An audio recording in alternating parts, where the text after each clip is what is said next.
Good morning বন্ধুরা, আমি Mousumi's kitchen daily ব্লগে তোমাদের সবাইকে জানাচ্ছি স্বাগত। আজকে আমার রেসিপি খাসির পাতলা ঝোল। তার জন্য আমি মাটনটাকে ভালো করে ধুয়ে নিয়েছি। এখানে নিয়ে নিয়েছি তেজপাতা, টমেটো, পেঁয়াজ কুচিয়ে কেটে নিয়েছি আদা রসুন বাটা, এখানে নিয়েছি আদা জিরে বাটা, ফোড়নের জন্য নিয়েছি গোটা জিরে, গোটা গরম মশলা আর নিয়েছি মিট মশলা। আমি এই গরম মশলাটাকে থেতো করে দেব। আমি কিন্তু আর কোনো গরম মশলা ব্যবহার করব না, এটাই শুধু দেব।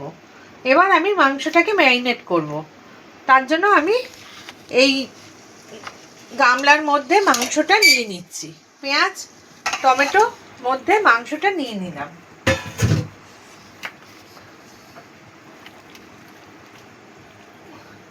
এবার আমি এর মধ্যে দিয়ে দিচ্ছি আদা জিরে বাটা।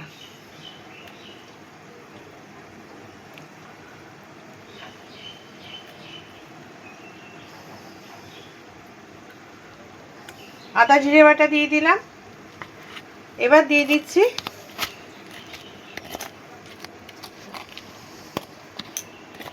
আদা রসুন বাটা।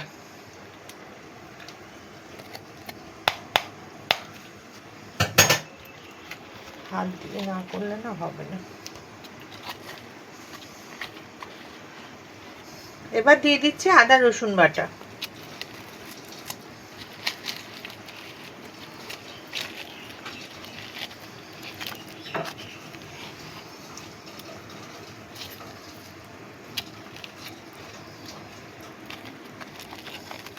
জমে গেল কি করে? আদা রসুন বাটা দিয়ে দিলাম।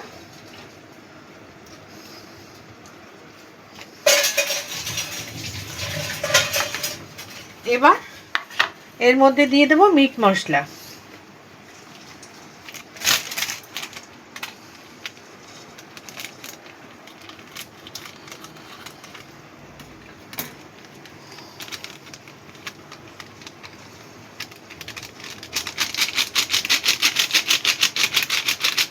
মিট মশলা দিয়ে দিলাম।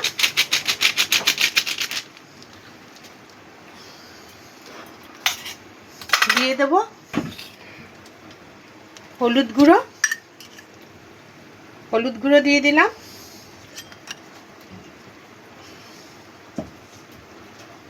দিয়ে দেব লাল লঙ্কার গুঁড়ো।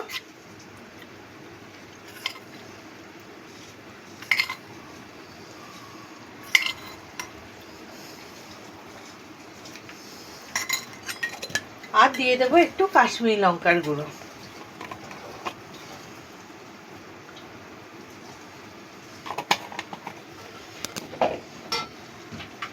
দিয়ে দেব সর্ষের তেল। যেহেতু এটা রেয়াজি, তাই জন্য তেলটা আমি কম দিলাম, মাংস থেকে তেল বেরোবে। এবার আমি এটাকে ভালো করে মেখে নেব। বন্ধুরা দেখো, আমি মাংসটা খুব ভালো করে মাখিয়ে নিয়েছি।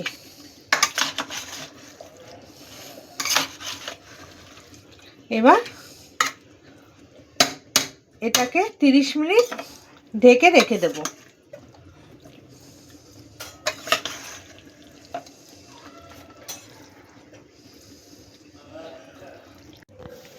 বন্ধুরা, আমি পেঁপে আর আলুটা কেটে নিয়েছি। এবার প্রথমে আমি কড়াইটা বসিয়ে দিয়েছি ওভেনে। কড়াই গরম হয়ে গেছে, দিয়ে দিচ্ছি সর্ষের তেল। তেল আমি কমই করব, কেন মাংসটা তো ভেজেছি, মাংস থেকেও তেল বেরোবে।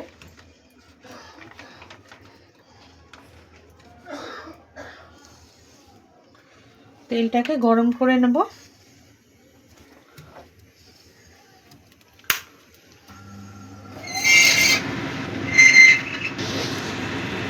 তেলটা ভালো মতো গরম হয়ে গেছে। এবার আমি প্রথমে পেঁপেটা ভেজে নিচ্ছি।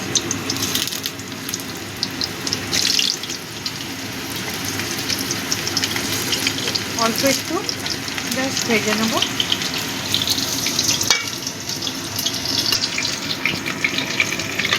বন্ধুরা দেখো পেঁপেটা আমি ভেজে নিয়েছি, এবার আলুটা ভেজে নিচ্ছি। একটু লাল লাল করে আলুটা ভেজে নেব। আলুগুলো ভাজা হয়ে গেছে, এবার আমি আলুগুলো তুলে নিচ্ছি।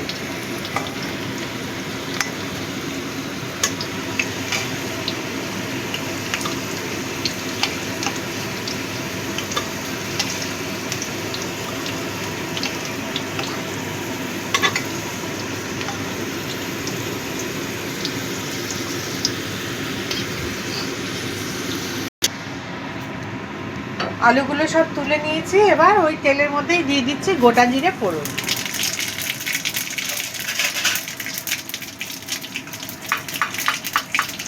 ফোড়নটা ভাজা হয়ে গেছে, এবার আমি গরম মশলা যে থেতো করে রেখেছিলাম সেটা দিয়ে দিলাম। আমি কিন্তু এই একবারই গরম মশলা ইউজ করলাম, আর কিন্তু আমি গরম মশলা ব্যবহার করব না। এবার দিয়ে দিচ্ছি কুচিয়ে রাখা পেঁয়াজ।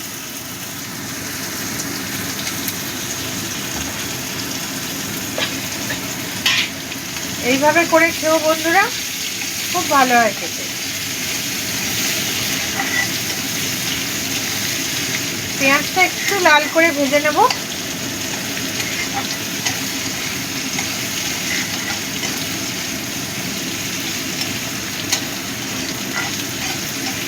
এই তেলের মধ্যে গরম মশলাটা ফোড়ন দিলে না খুব সুন্দর স্বাদ হয়।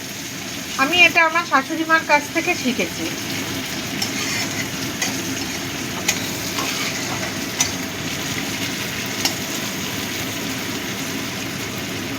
একটু ভেজে নেব। পেঁয়াজটা ভাজা হয়ে গেছে, এবার আমি দিয়ে দেব মাংসটা।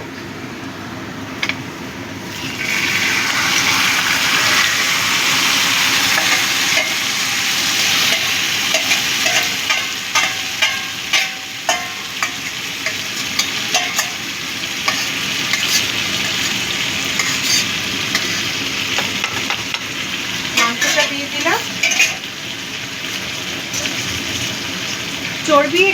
চর্বি রয়েছে অনেকটা, ওই চর্বিটা এখন দেব না, দিলে পুরো গলে যাবে। তো যখন প্রেসার কুকারে সিটি দেবো তখন চর্বিটা দেবো।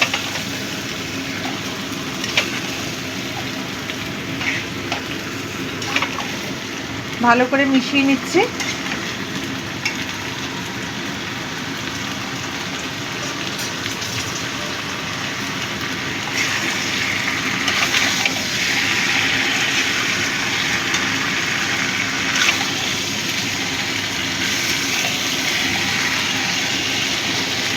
একদম পাতলা ঝোল রান্না করব, গরমে খেতে খুব ভালো লাগে।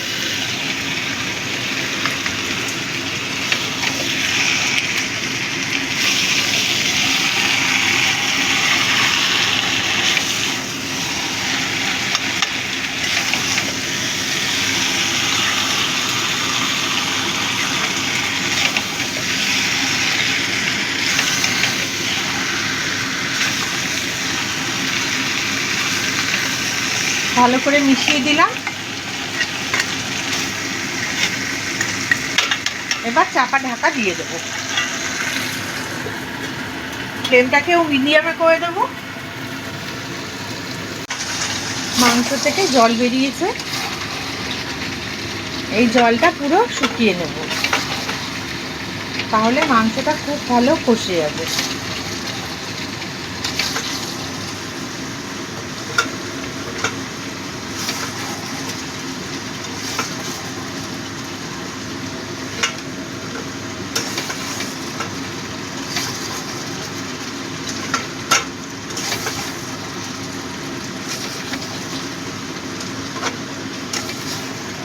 আবারও আমি চাপা ঢাকা দিয়ে দেব।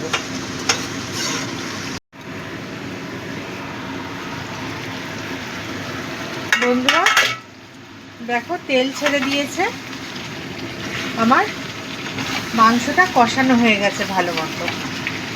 এবার আমি এটাকে প্রেসার কুকারে নিয়ে নেব।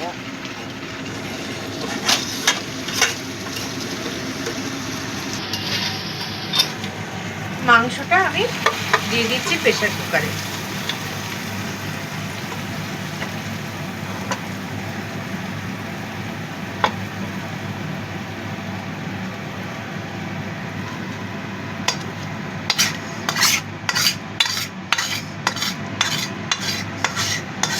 আজকে আমি খাসির মাংসের লাল লাল পাতলা ঝোল রান্না করছি, তার জন্য জলটা একটু বেশি দিতে হবে।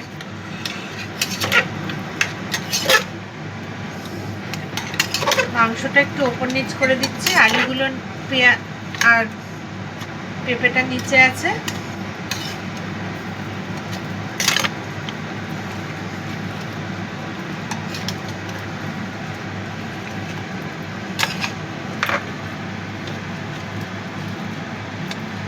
একটু উপর নিচ করে দিলাম।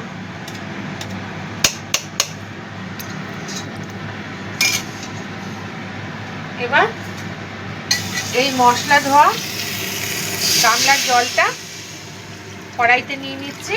জলটা একটু গরম করে নেব।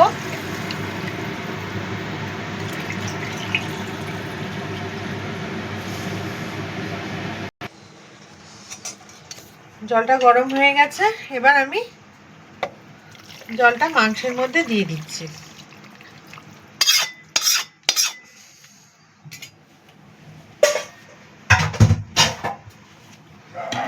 যেহেতু খাসির মাংসের পাতলা লাল লাল ঝোল হবে, ওর জন্য জলটা একটু বেশি দিলাম।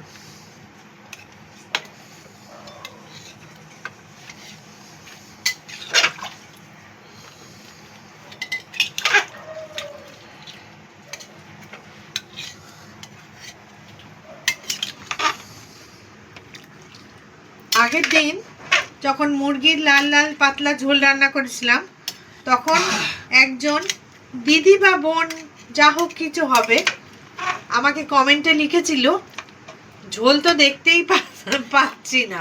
সেদিন আমার জলটা একটু কম দেওয়া হয়েছিল, আর আলু চন্দ্রমুখী আলু তো আলু টেনে নিয়েছিল জলটা। এবার চর্বিগুলোকে ওপরে দিয়ে দিলাম।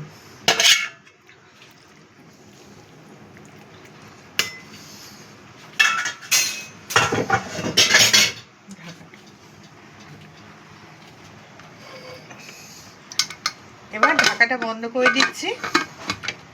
5টা সিটি দিয়ে নেব। যেহেতু পেঁপে দেওয়া আছে সেহেতু আর তার থেকে বেশি সিটি আর লাগবে না।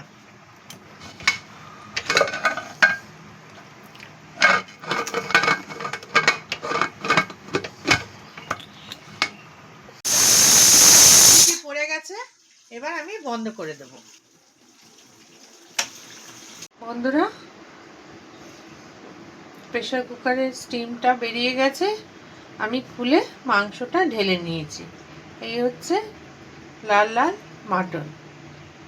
বন্ধুরা, আমার রেসিপিটা যদি ভালো লাগে তাহলে রোজকার মতোই বলছি, লাইক কমেন্ট শেয়ার করো, সাবস্ক্রাইব করে আমাকে এগিয়ে নিয়ে যেও, আর পাশে থাকা বেল বাটনটিও ক্লিক করে দিও। আজ আসি বন্ধুরা, কাল আবারও আসবো নতুন একটা রেসিপির সাথে। ভালো থেকো, সুস্থ থেকো, অনেক ধন্যবাদ।